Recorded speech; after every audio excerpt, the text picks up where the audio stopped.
ایک جسمانی تکمیل ہے اور ایک ایمانی تکمیل ہے. دونوں کے لیے اللہ نے الگ الگ مقام اور سانچہ بنایا ہے. جسمانی تکمیل کو مقام اللہ نے ماں کے پیٹ کو بنا دیا، جہاں انسان اپنی اعضاء کی تکمیل پاتا ہے، جسمانی تکمیل ہوتی ہے. یہی وجہ ہے اگر وہ اس مقام کے جسم کی تکمیل پانے کے بعد دنیا میں آئے گا تو یہ کامل جسم والا کہلائے گا. اور اگر اس مقام اور سانچے میں جسم کی تکمیل میں کوئی کمی رہ گئی، دنیا میں آنے کے بعد وہ کمی کسی صورت میں پوری نہیں کی جائے گی کہ ڈاکٹر بھی یہ کہہ کے معذرت کر لیں گے کہ یہ پیدائشی معذور ہے، کیونکہ دنیا جسم کی تکمیل کا مقام نہیں.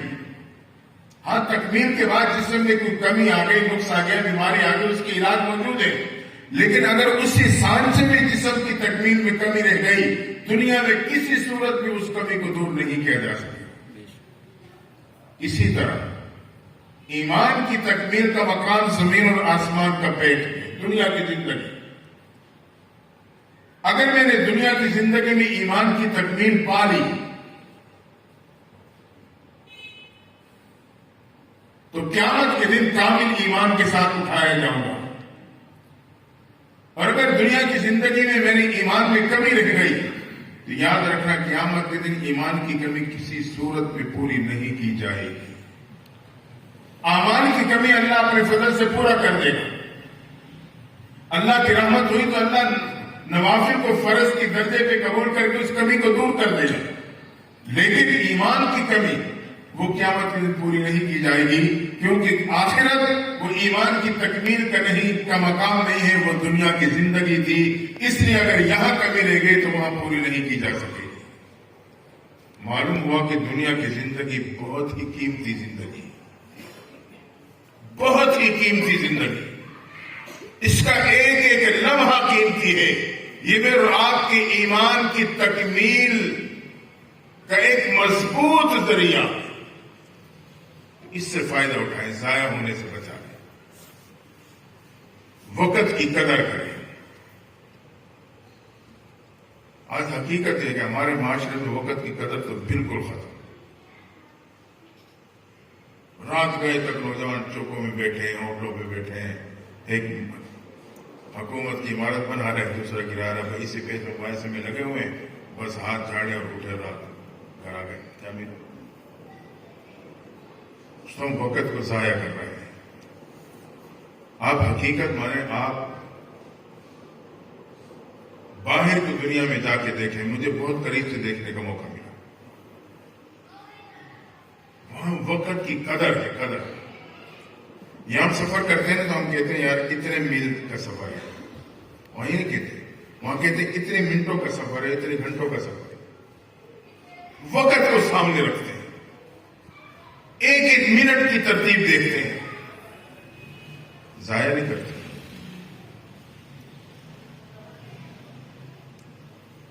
اور انہیں وقت ملتا بھی نہیں ضائع کرنے کے لیے. اب پتہ نہیں، وہ ایک ساتھی نے بات کی تو میں نے ویسے مزاج میں کہتے ہیں، میں کہا ہمارے پاکستان میں نا وقت میں برکت بہت زیادہ ہے. گپ شپ کا بھی ٹائم مل جاتا ہے، دعوتوں کا بھی مل جاتا ہے، کام بھی ہوتے رہتے ہیں. حالانکہ ایسا نہیں ہے، ہم وقت ضائع کرتے ہیں، یا اپنی ذمہ داری کو پورا نہیں کرتے، اس میں دونوں بھی کرتے ہیں، یا پھر اپنے وقت کو ضائع کرتے ہیں. بہرحال تو آج میں کر رہا تھا کہ دنیا کی زندگی بہت قیمتی زندگی. 60-70 سال زندگی میں نے گناہوں میں بسر کی، اور اس کے بعد اللہ نے توفیق دی، میں نے ایک لمحے میں سچی توبہ کر لی. یہ ایک لمحے کی توبہ میرے اور آپ کے 70 سالہ گناہوں کی زندگی پہ پانی پھیر کے رکھ دیتا. اتنی قیمت ہے دنیا کی زندگی.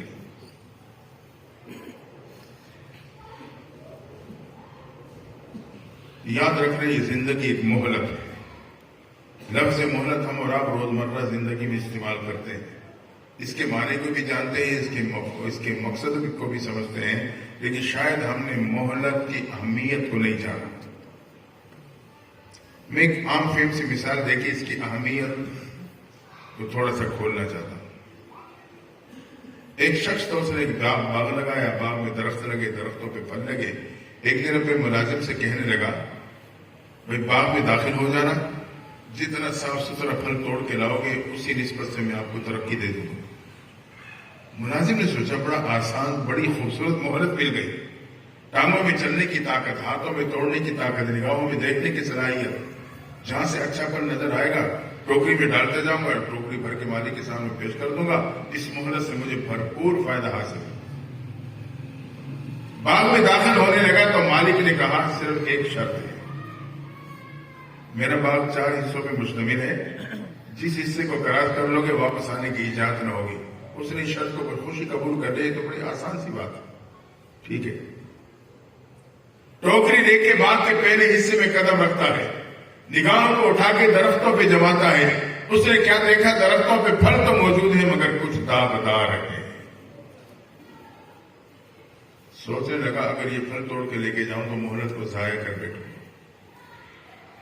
کیوں نہ میں اگلے حصے سے پھل توڑوں، شاید وہاں صاف پھل ہو۔ اس نے اگلے حصے کی امید پہ پہلے حصے کو کراس کیا، دوسرے حصے میں قدم رکھا، نگاہوں کو اٹھا کے درختوں پہ جمائے تو کیا دیکھا؟ درختوں پہ صاف ستھرا پھل لگا ہوا۔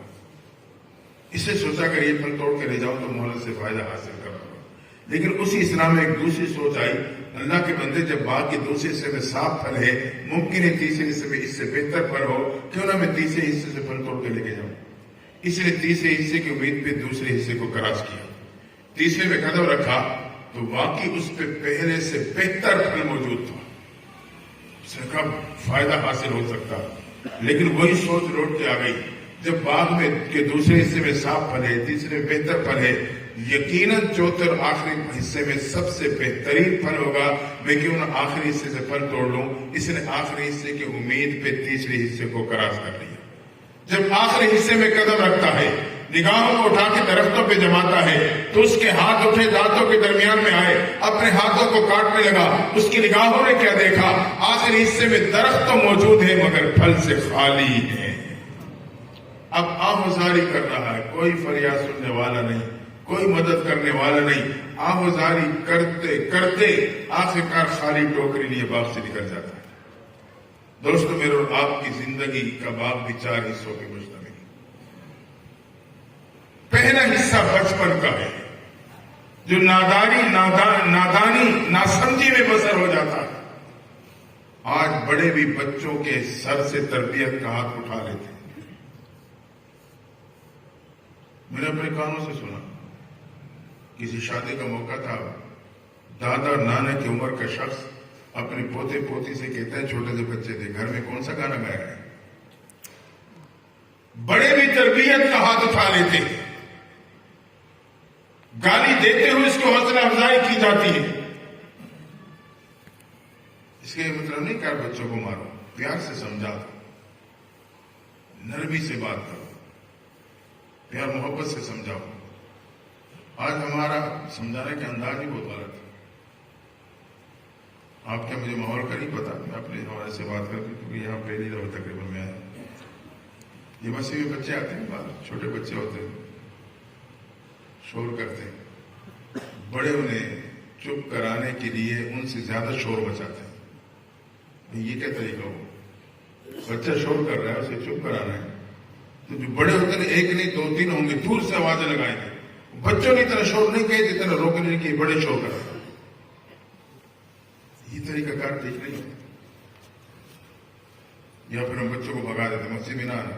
بھائی اگر بچہ سمجھدار ہے مسجد میں آئے گا تو اسے کوئی اس راستے کے ساتھ منوسیت پیدا ہوگی نا۔ ہاں ایسے چھوٹے بچے جو بالکل نہ سمجھ ہیں، پیشاب کرنے کا خطرہ ہے، کوئی صورت ہے، اسے تو لانا ہی نہیں چاہیے۔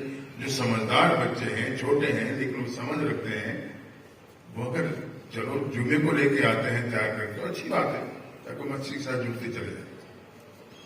بہرحال ملازم نے جب آخری حصے میں قدم رکھا تو درخت پھل سے خالی ٹوکری یہ باغ سے نکل گیا۔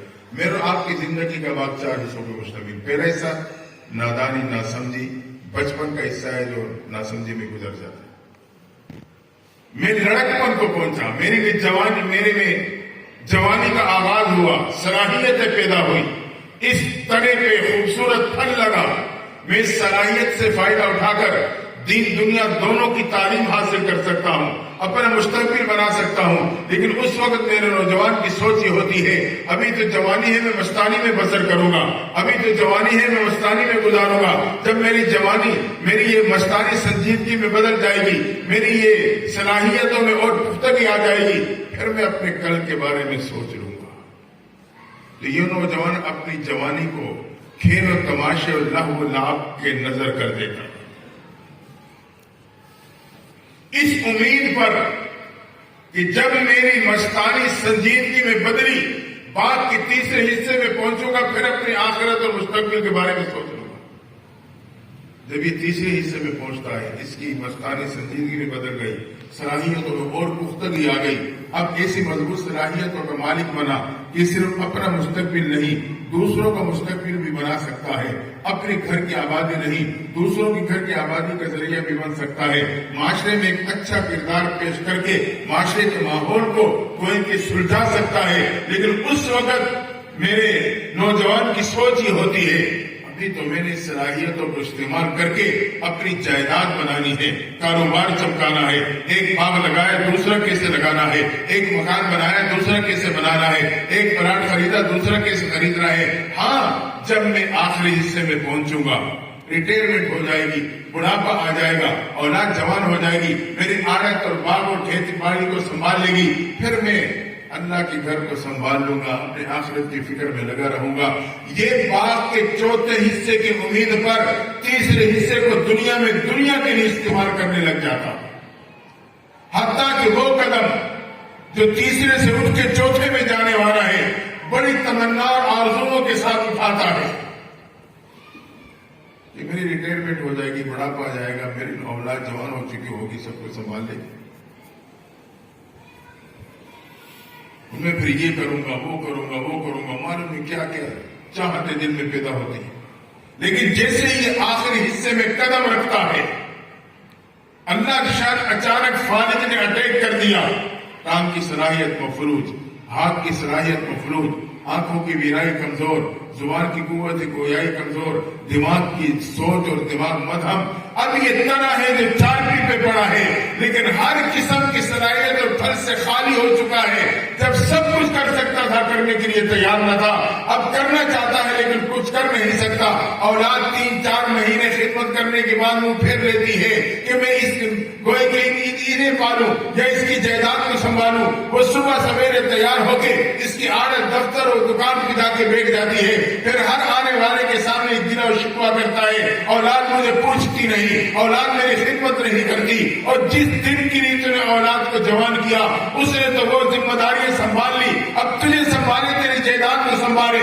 مختصر یہ کہ آہوزاری کرتے کرتے آخرکار خالی ٹوکری خالی ہاتھ دنیا کے باغ سے نکل جاتا.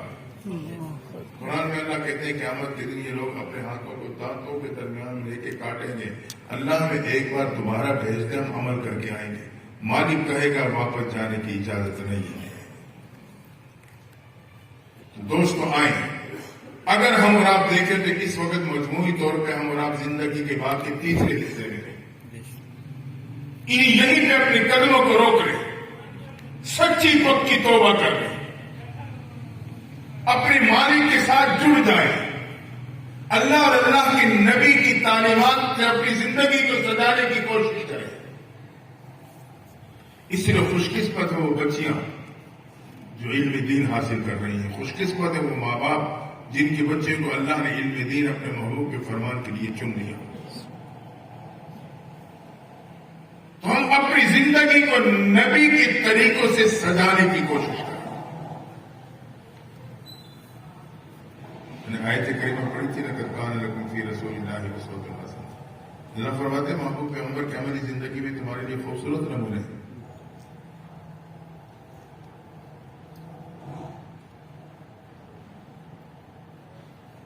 حضرت امام مالک رحمۃ اللہ تعالی علیہ فرماتے ہیں ان السنت کمثل سفینۃ نوح من رکبها نجا ومن تخلى عنها غرق. میرے نبی کی سنت سفینہ نوح کے مانند ہے, جو سوار ہو گیا نجات پا گیا, جو باہر رہ گیا ہلاک ہو گیا. اور پیغمبر صلی اللہ علیہ وسلم ارشاد فرماتے ہیں من حفظ سنتی اکرمہ اللہ باربع خصال، جس نے میری سنت کی حفاظت کی، اس کا اکرام کیا، اللہ تعالیٰ 4 طریقوں سے اس کا اکرام فرمائے گا۔ پہلا اکرام المحبت فی قلوب البرر، اللہ نیک لوگوں کے دلوں میں اس کی محبت ڈال دے گی۔ جو خاص رحمت ہے اللہ کی اس نیک بندے بھی برسے گی، اس کو بھی اس کے اثرات نصیب ہوں گے، یہ اللہ کے نیک لوگوں کے دعاؤں کا حصہ بن جائے گا۔ المحبت فی قلوب البرر، اللہ نیک لوگوں کے دلوں میں اس کی محبت ڈال دے گی۔ دوسرا اکرام الہیبت فی قلوب الفجر، اللہ فاسق فاجر کے دل پہ اس کا روب بٹھا دیں گے۔ اور تیسرا اکرام السعۃ فی الرزق، اللہ اس کی رزق میں وسعتیں پیدا کر دے گا۔ چوتھا اکرام الثقۃ فی الدین، میری سنت کے اکرام کی وجہ سے اب اسے اللہ تعالیٰ پورے دین پہ استقامت عطا کر دیں گے۔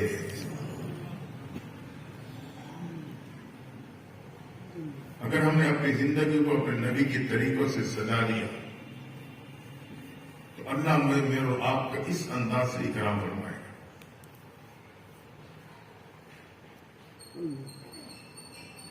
آج عمومی طور پہ ہمارے معاشرے میں خوشی کے موقع پہ بچی کو بیوٹی پارلر سینٹر دے دیا جاتا ہے، وہاں پہ ایک خاتون اپنے ہنر کے مطابق بچی کے چہرے پہ مختلف رنگ چڑھاتی ہے تاکہ اس کا حسن دوبارہ ہو جائے۔ ایک مقصد اس میں ہوتا ہے جب خاوند کے سامنے جائے تو پہلی نظر میں اس کی محبوب بن جائے۔ مجھے اور آپ کو بھی میری سوچ کی سطح کے مطابق سمجھایا جا رہا ہے۔ اللہ فرماتے ہیں میرے محبوب، میرے بندے، تو میرے نبی کی سنتوں سے اپنے آپ کو سجا لے، میں تجھے بھی اپنا محبوب بنا لوں گا۔ قل ان کنتم تحبون اللہ فاتبعونی یحببکم اللہ، محبوب سے فرمایا آپ اپنی امتی سے کہہ لو اگر یہ اپنے آپ کو آپ کے طریقوں سے سجا لیں گے، میں پہلی نظر میں انہیں بھی اپنا محبوب بنا لوں گا۔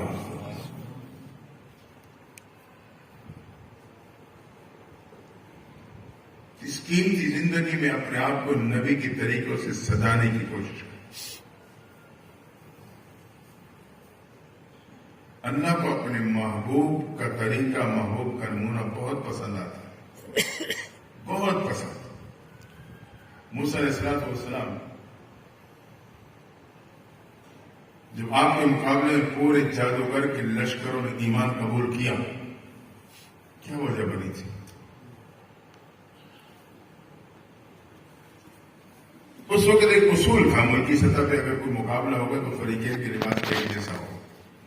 جس کمیٹی کے ذمہ انتظامات تھے انہوں نے سوچا یہ تو آسان سی بات ہے کہ ہمارے پورا لشکر جادوگروں کا مقابلے میں طرح طرح موسیٰ علیہ السلام ہے۔ موسیٰ علیہ السلام سے کہتے ہیں ہمارے جادوگروں جیسے لباس پہن کے آنا مقابلے کے لیے۔ جب بات کی موسیٰ علیہ السلام صاف انکار کرتے ہیں، میں زمین پہ اللہ کا خلیفہ، اللہ کا نائب ہوں، میں تمہارے جادوگروں کے لباس نہیں پہنوں۔ انہوں نے دیکھا کام تو نہیں بن رہا تو سر جوڑ کے بیٹھے۔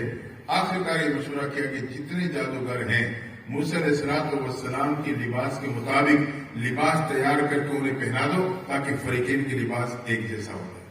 مختصر ہے کہ یہی کیا، پوری جادوگروں کو موسیٰ علیہ السلام کے لباس کے نمونے کے مطابق لباس پہنا دیا، میدان میں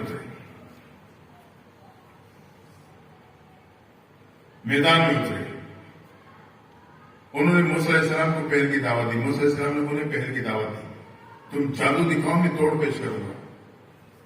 رسیاں پھینکی، جادو نے اثر دکھایا، وہ سانپ کی صورت میں موسیٰ علیہ السلام کی طرف بڑھنے لگی۔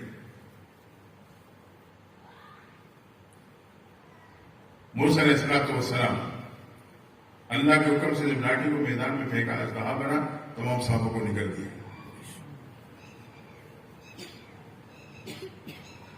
پورا لشکر آپ پہ ایمان لے آیا۔ علماء نے لکھا ہے یہاں فرعون سے ایک سیاسی غلطی یہ ہوئی تھی کہ وہ موسیٰ علیہ السلام کے مقابلے میں جن جادوگروں کو لے کے آیا تھا، یہ وہ جادوگر تھے جو اس کی پوری سلطنت کے اس پائے کے جادوگر تھے جس پہ سارے کا یہ دعویٰ تھا کہ میرے سر پہ کسی کا سر نہیں، میرے جادو کے مقابلے میں کسی کا جادو نہیں۔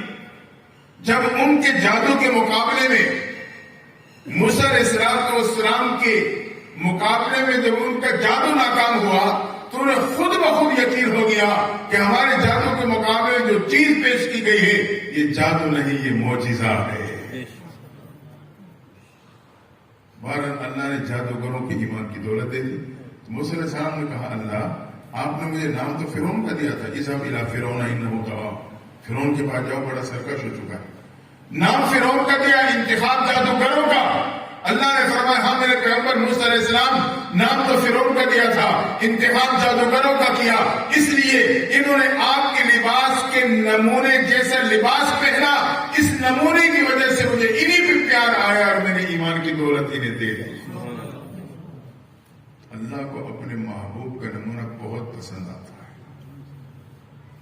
بہت پسند۔ اور یہ تو ہم اور آپ بھی سمجھتے ہیں کہ میرے کہ واسکٹ سلوانی ہو، درزی کے پاس جاؤں، ایک نمونے کے طور پہ اپنی پہلی واسکٹ دے دوں اور وہ مجھے 3 دن کا وقت دے، جب جاؤں تیار ہو گئی، جب دیکھوں تو وہ جو واسکٹ میں نمونے کے طور پہ دی تھی وہ اس کی پیمائش پہ گئی، مجھے کتنا غصہ آئے گا کہ میں اس کے درزی کے منہ پہ ماروں۔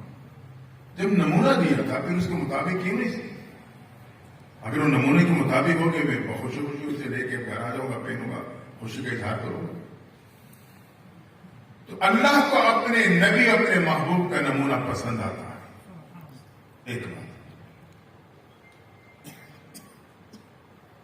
دوسری بات یہی وجہ تھی کہ صحابہ کرام نے جن امور میں شرعی طور پہ آپ کے نمونے کو اپنانا، آپ کی اتباع ان پہ لازم نہیں تھی، اس میں بھی صحابہ نے کمال کا مقام پا لیا تھا۔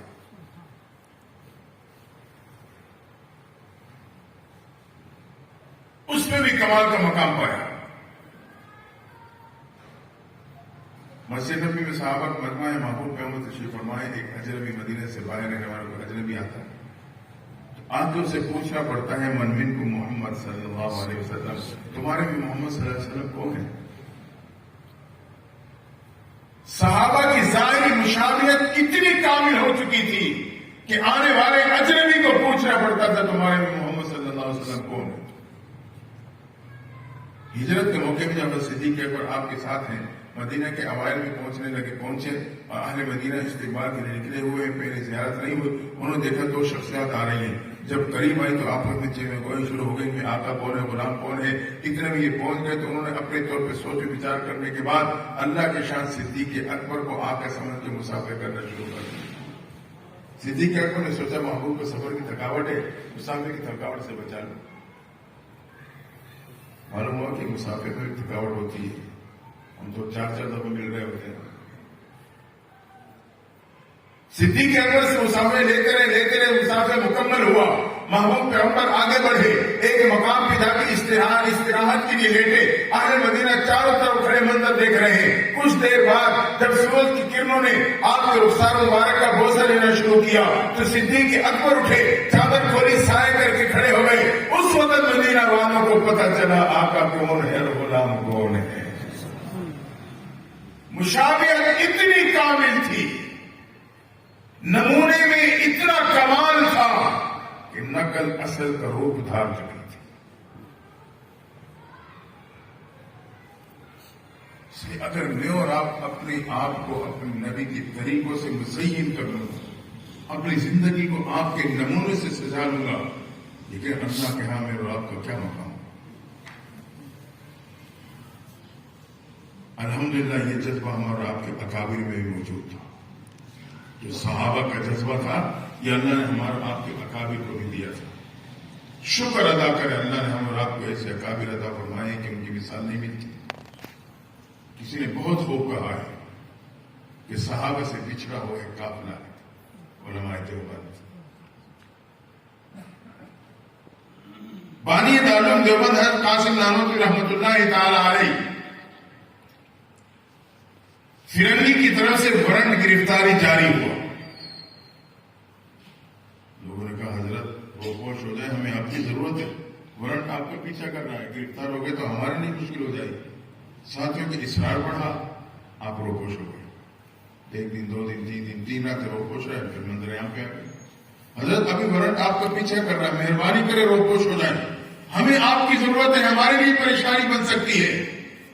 جب پھر دوبارہ دوبارہ اصرار بڑھا تو آپ نے فرمایا دیکھو پہلے میں روپوش اس لیے نہیں ہوا تھا کہ میں گرفتاری سے بچ جاؤں، میں گرفتاری کے خوف کی وجہ سے روپوش نہیں ہوا تھا، میں اس لیے روپوش ہوا تھا کہ میں نے اپنے محبوب پیغمبر کو دیکھا کہ انہوں نے غار ثور میں 3 راتیں روپوشی کی گزاری تھی، میں نے اس لیے عمل کیا کہ مجھے اپنے نبی کی اتباع حاصل ہو جائے، وہ پوری ہو گئی، اب میں روپوش نہیں ہوں، یہ جذبہ تھا۔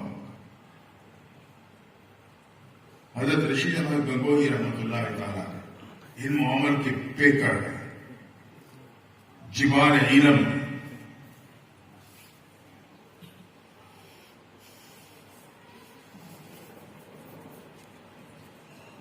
آخری عمر میں آنکھوں میں موتی آ گیا، جو آج ٹیکنالوجی ہے وہ اس دور میں تو نہیں تھی، وہ موتی بگڑتا گیا بگڑتے گیا، مختصر کہ آپ کی بیماری لا علاج کر دیا ڈاکٹر،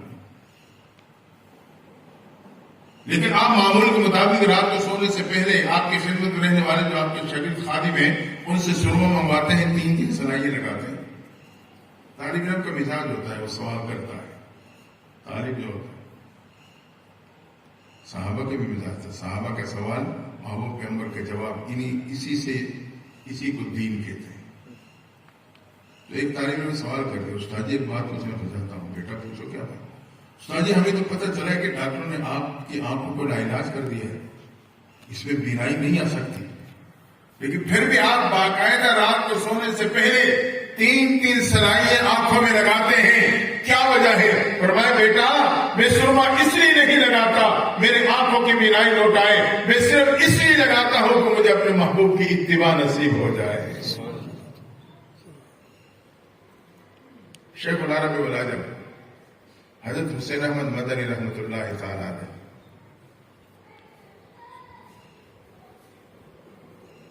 دارالحدیث کی طرف جا رہے ہیں بخاری شریف کا پیریڈ پڑھانے کے لیے۔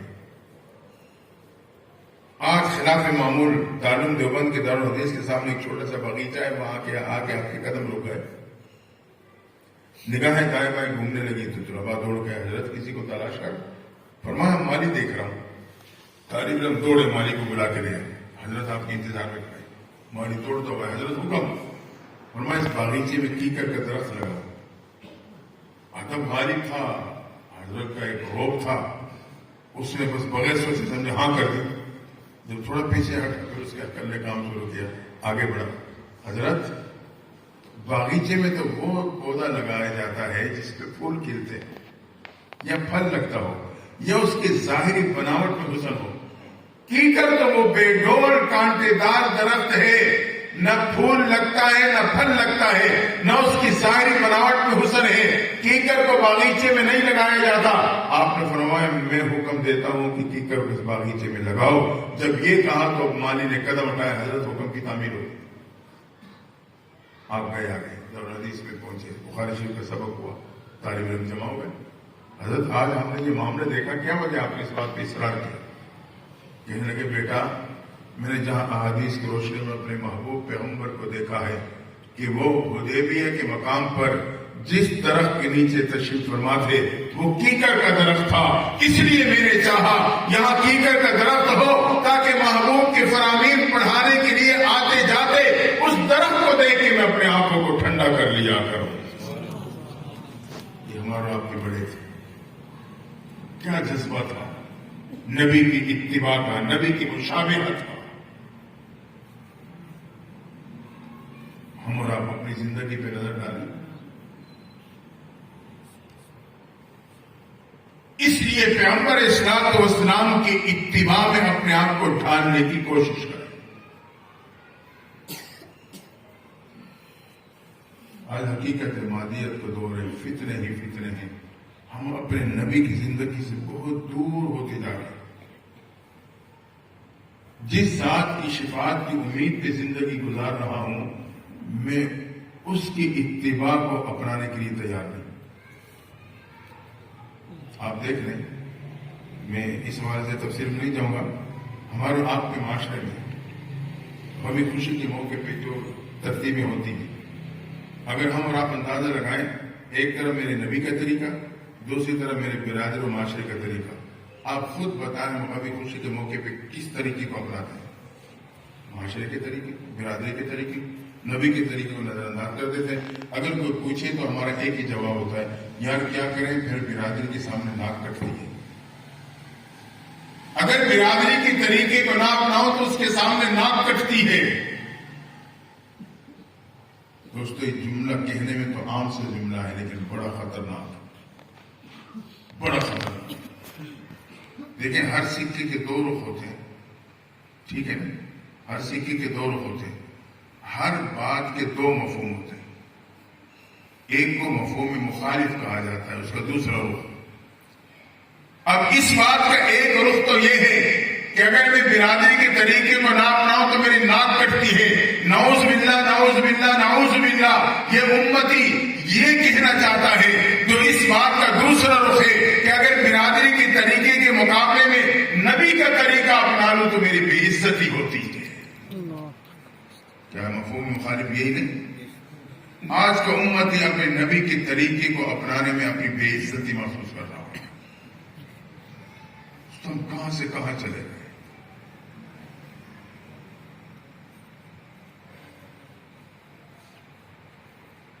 وہ صحابہ تھے جنہیں اپنے نبی کے طریقے میں اپنے عزت کا یقین حاصل تھا. مشہور واقعہ سنے حضرت حذیفہ بن یمان اور دوسرے صحابی جو ایک حکمران کے پاس گئے، انہوں نے کھانا لگایا تو بیٹھے، نوالا ہاتھ سے چھوٹا، آپ اٹھانے لگے. صاف جگہ دسترخوان اٹھا کے کھاؤں. دوسرے ساتھی نے گولی ماری. یہ بیٹھے ہمیں دیکھ رہے ہیں، ابھی ہم نے ان سے بڑے اہم مذاکرات کرنے. یہ کہ یہ تو گرے ہوئے نوالے اٹھا کے کھانے والے ہیں کہ ہماری بات میں وہ وزن نہیں رہے گا، آپ نہ اٹھائیں. اس نے کیا کہا تھا؟ اتترک سنتی لہؤلاء الحمقاء، کیا میں اپنے نبی کے طریقے کو انہیں احمقوں کی وجہ سے چھوڑ دوں؟ انہیں اس نے یقین تھا کہ میری عزت ہے تو میرے نبی کے طریقے میں ہے. تو ان کا ایمان تھا نا، ان کا مقام تھا. میں اور آپ بھی اپنی طاقت کے مطابق کچھ نہ کچھ تو کر سکتے ہیں. ہماری تو یہ حالت ہے کہ وی آئی پی فنکشن ہونا اور اس میں کوئی ایسا بندہ آ جائے جو آدھا ننگا ہے اور آدھا لباس ہے اور بڑے ایک عجیب پرانا انداز سے ہاتھ ملا تو اس میں بخوشی ملتا ہوں.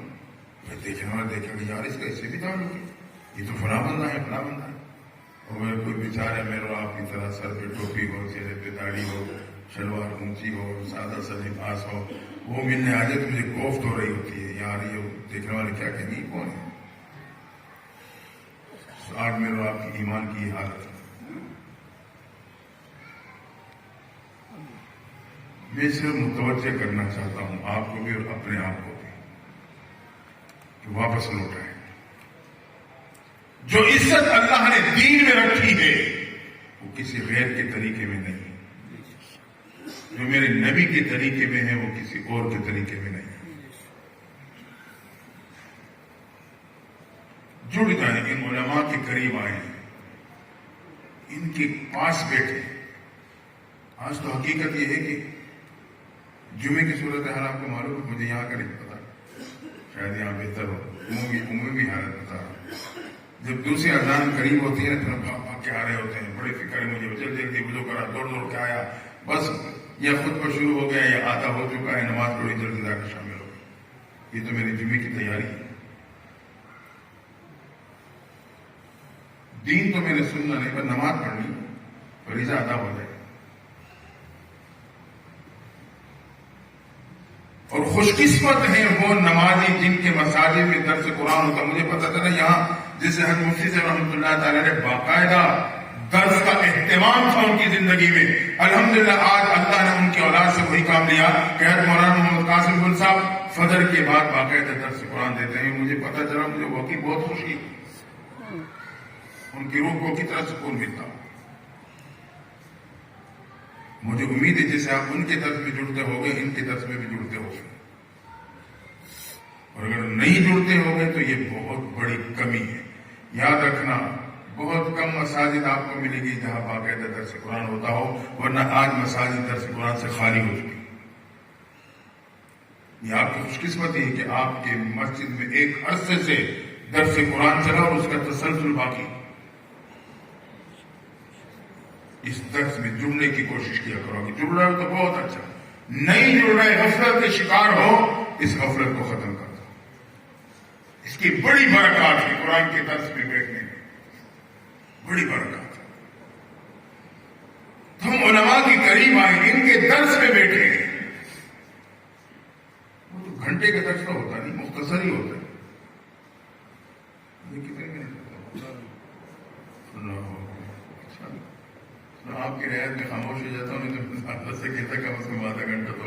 لیکن ٹھیک ہے 12 منٹ. 12 منٹ میں بھی پہلے تو مجھے امید آپ بیٹھتے ہوں گے، مجھے نہیں پتا، لیکن اگر نہیں بیٹھے تو 12 منٹ میں بھی میں نہیں بیٹھ سکتا اللہ کا قرآن سمجھنے کے لیے. بہت بڑا خسارہ. الحمدللہ 12 منٹ میں بہت کچھ ہو جاتا ہے، بہت کچھ. آج یہ ذہن بنائے کہ ہم نے آج کے بعد اگر کمی ہے تو میں نے کل فجر سے اس کمی کو دور کرنا ہے. 12 منٹ 15 منٹ جو 10 منٹ جو بھی ترتیب ہے، یہ میں نے اللہ کے کلام کو سننے اور سمجھنے کے لیے لگانے ہیں. قرآن مجید یہ رب کی بولی ہے. جو قرآن پڑھتا نہیں اللہ کی بولی بولتا ہے. اور دنیا میں بھی یہ ایک دستور سا ہے، خاص کر پٹھانوں میں پڑھا ہے. کہیں کوئی پٹھان ٹکر جائے وہ پشتو بول رہا ہو تو آپ اس سے پشتو بولے اور آپ پہ قربان جانے لگ جائے گا. ہماری بولی بول رہے ہیں. قرآن اللہ کی بولی ہے. اللہ کی جو بولی بولتا ہے اللہ کو اس پہ پیار آتا ہے. اور پھر اللہ کے پیغام کو سمجھنے کی کوشش کرتا ہے. اللہ کو کتنا اچھا لگتا ہو. آج کوئی انگلش میں لیٹر آ جائے، پشتو میں آ جائے اور مجھے پتہ نہ لگے یار اس میں کیا لکھا ہوا ہے، جب تک میں کسی سے اس کا ترجمہ کروا کے سمجھ نہ لوں مجھے رات کو نیند نہیں آئے گی. یار یہ فلاں نے بھیجا ہے، یہ تو مجھے پتہ ہے فلاں نے بھیجا، لیکن اس میں لکھا کیا ہے.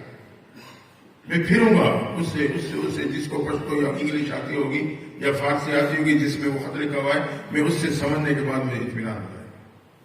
تو قرآن یہ اللہ کا پیغام ہے. ہم اگر 24 گھنٹے میں 10-12 منٹ اللہ کے اس پیغام کو سمجھنے کے لیے وقف کر دوں، کتنا سستا سودا ہے.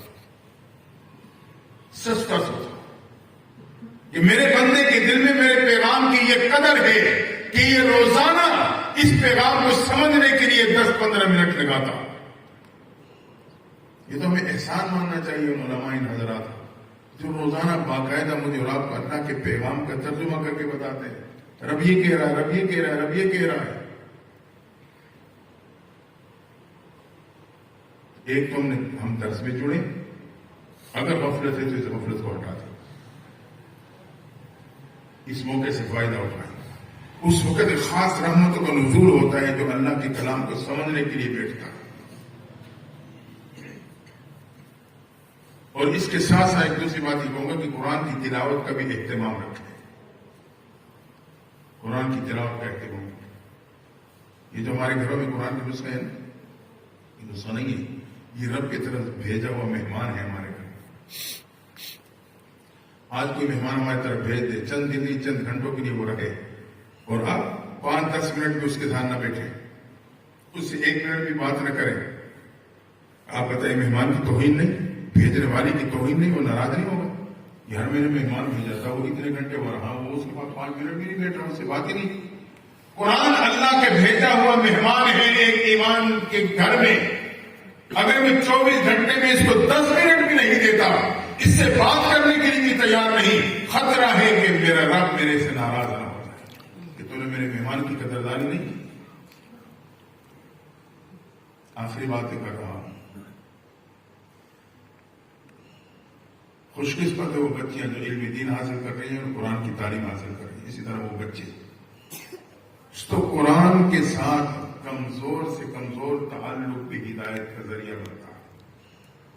اگر مضبوط تعلق جوڑے گے پھر تو کیا ہی کہنا، پھر تو میرے سے ہدایت نہیں نجات کا ذریعہ بن جائے گا، قبر میں راحت کا ذریعہ بن جائے گا، قیامت کے دن اللہ کی عدالت میں میرے اور آپ کی کامیابی کا سبب بنے گا. لیکن کمزور ترین تعلق بھی ہوگا تو دنیا میں ہدایت کا ذریعہ بن جائے گا.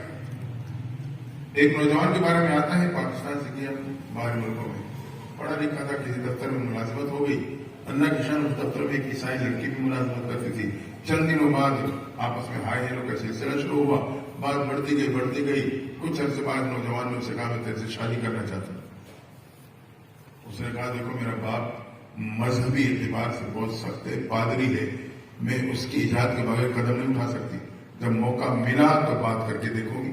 اب لڑکی کا بھی رجحان تھا, وہ موقع کی تلاش میں رہی. چند مہینوں بعد اسے موقع ملا, باپ سے بات کر دی. باپ نے دیکھا کہ بیٹی بھی رجحان رکھتی ہے تو کہا اچھا اس لڑکی کو کل بلا کے لانا, میں 2-3 باتیں اس سے کر دی.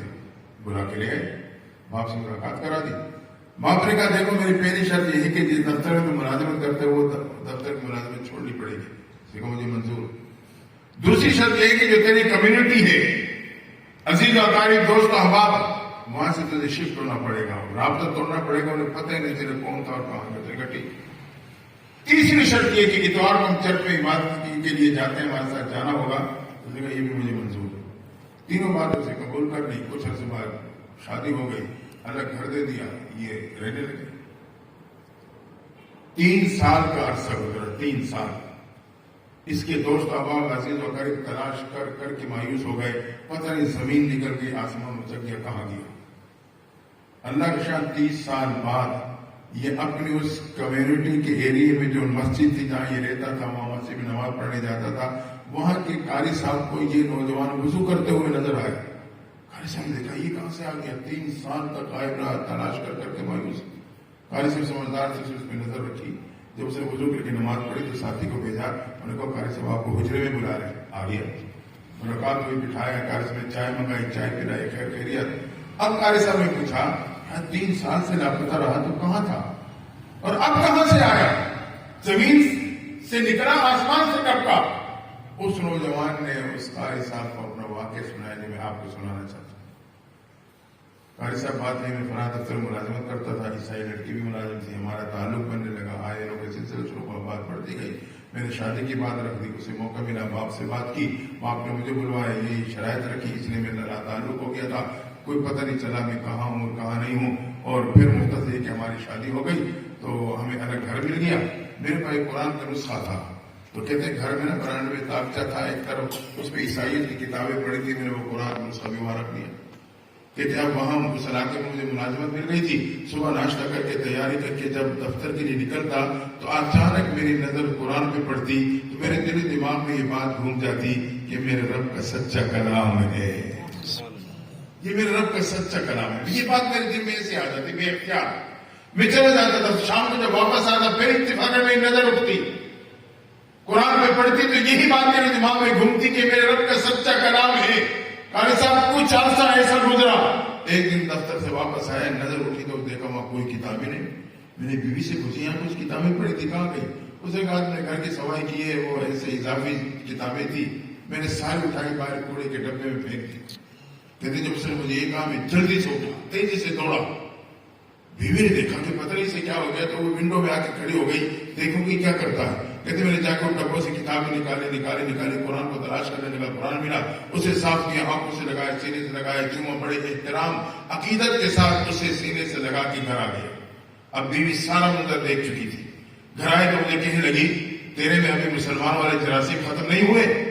یہ کہہ کے اس نے غصے میں آ کر اپنا پرس اٹھایا, کہنے لگی میں اپنے باپ کو بتانے جا رہی ہوں. جب اس نے غصے میں یہ بات کہی تو میں نے بھی قرآن اٹھایا, میں نے کہا میں بھی اپنے رب کو منانے جا رہا ہوں.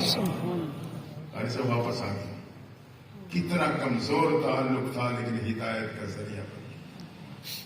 اس لیے خود بھی اور اپنے اولاد کو بھی قرآن کی تعلیم کے ساتھ جوڑ دے.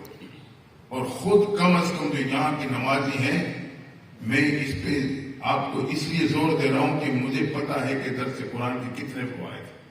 اور آپ خوش قسمت ہیں, آپ یہ اپنے علاقے میں آپ سروے کر لیں کتنی مسجدوں کے درس قرآن, بہت کم, شاید نہ ہو یا کوئی 1-2 اور مل جائے.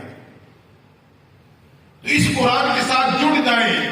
یہ مختصر سے وقت قرآن کے سمجھنے کے لیے ہم وقف کر دیں گے, یقیناً یہی میرے اور آپ کے لیے نجات و شفاعت کا ذریعہ بن جائے گا. آخری بات, یقیناً آج تک ہم اور آپ غفلت کے شکار رہے ہیں, کمزور ہیں, غافل ہیں. لیکن میرا رب بڑا کریم ہے. رب کہتا ہے میں غفور بھی ہوں رحیم بھی ہوں. توبہ کرو گے غفور ہوں معاف کروں گا. اصل غفور نہیں ہوں میں رحیم بھی ہوں, تمہارے تم گناہوں کو نیکیوں پہ بدل دوں گا.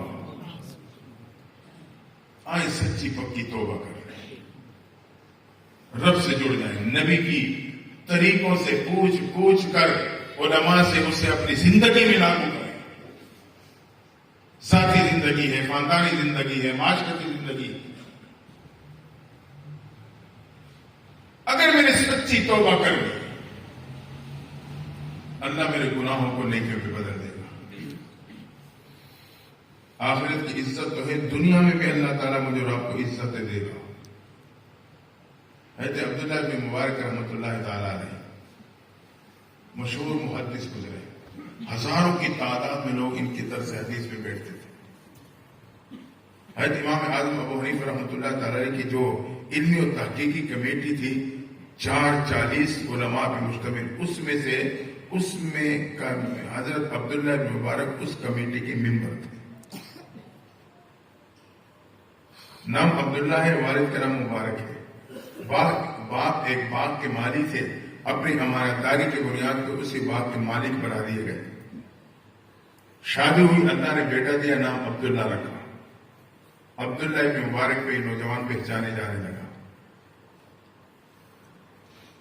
خوبصورت جوانی, خوبصورت لباس تنظیم کرنے والا, پھوٹتی جوانی ہے, مال و دولت کی فراوانی تھی, عیش و عشرت کا شکار ہو گیا. لیکن یاد رکھنا, اللہ اپنے نیک بندوں کی ساتھ پشتوں تک حفاظت کرتا ہے.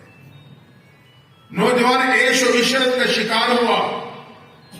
ایک رات ایک خاتون سے ملاقات کے لیے ایک جگہ مقرر ہوئی. یہ اس کے آنے کے انتظار میں اس مقام پہ جا کے نوجوان انتظار کرنے لگا. رات کا آدھا حصہ گزرا, وعدے کے مطابق وہ لڑکی نہ پہنچی. اکثر حصہ گزرا, نہ پہنچی.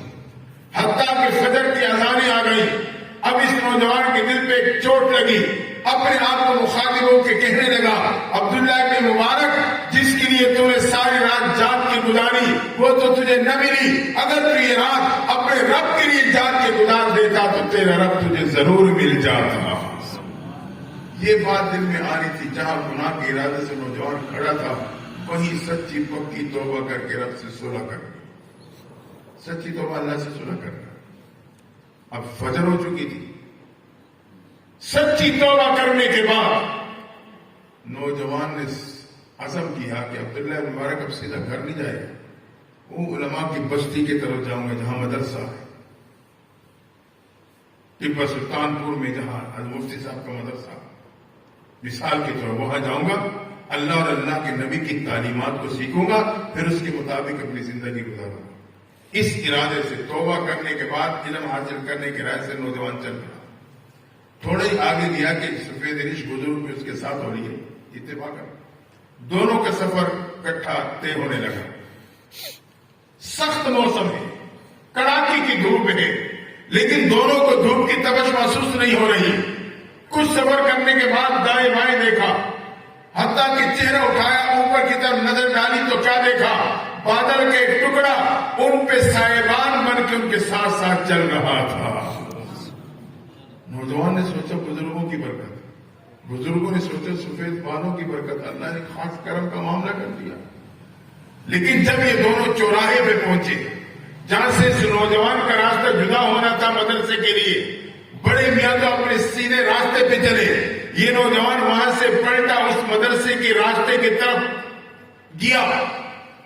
جب وہ بڑے میاں تھوڑا آگے گئے تو انہیں گرمی ستانے لگی. ادھر ادھر دیکھا, اوپر چہرہ اٹھایا تو کیا نظر آیا کہ بادل کا ٹکڑا اس کے سر پہ نہیں نوجوان کے سر پہ جا رہا ہے. فوراً قدموں کو پلٹا, تیز تیز قدم اٹھائے, نوجوان کے پاس پہنچ کر روک کر کہنے لگے, بیٹا سچ بتا کیا عمل کرتا ہے. عبداللہ مبارک نے کہا, بڑے میاں میرے پلے کوئی عمل نہیں, میں تو بہت ہی غفلت کا شکار ہوں. نہیں بیٹا سچ بتا کون سا عمل کرتا ہے. اللہ نے جوانی میں تجھے یہ اعزاز دیا کہ بادل کا ٹکڑا تیرے پہ سائبان بن کے تیرے ساتھ ساتھ چل رہا. عبداللہ بن مبارک رو پڑے.